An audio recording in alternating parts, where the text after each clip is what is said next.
Dito guys may nakalaban akong lapo-lapo na mayabang. Intro pa lang kasi ay binabastos ko na siya para hindi makakuha ng creeps. Kaya napa-atras siya dito at bigla ba naman nagyabang. Easy ka lang Zilong. Masyado kang mainit. Mamaya pag level 4, gagawin kitang bonus round bata. Talaga, Charmin, pak.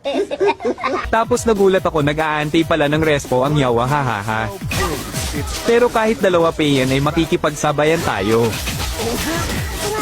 Since wala na tayong inspire tamang out at tipi lang tayo para mainis lalo. Hahaha run. Di mo ko kaya boy. Anong pake ko? Oh, tangina mo.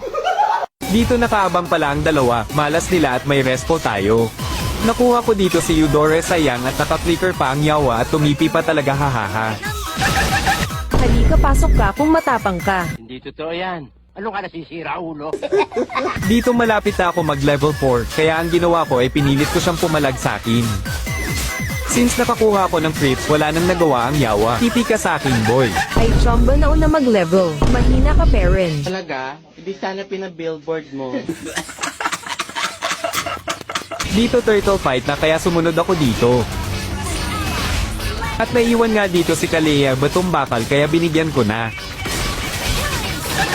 Dito sisilip lang sana ako sa damo kaso nakaabang pala ang yawa. Napilitan siya dito mag-ulti kaya napatakbo muna ako hahaha. Ano Terra dito? Takot bonus round. Obvious ba? Since nag-ulti na siya kanina pwede ko na siyang pasokan dito. Nasundot ko na nga siya kaso may flicker pa. Ang mali niya lang dito ay hindi pa siya umuwi kaya ang ending bagsak ang yawa. Yun na yun Seri Uso. Okay ako naman. Masyado ka nang masaya. May turn ka sa akin.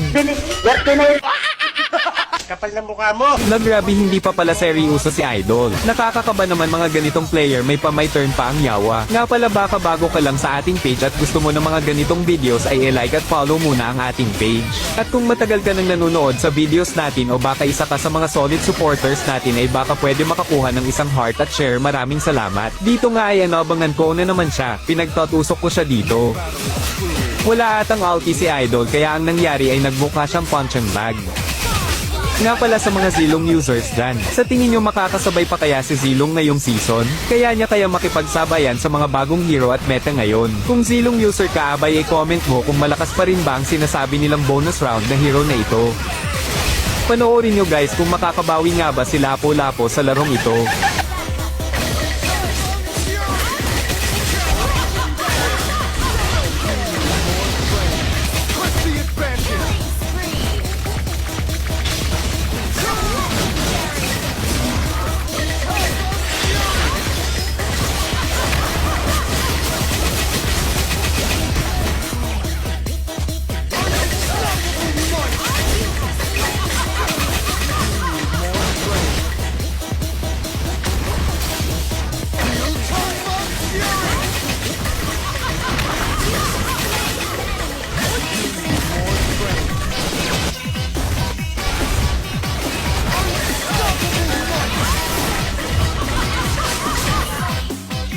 Victory!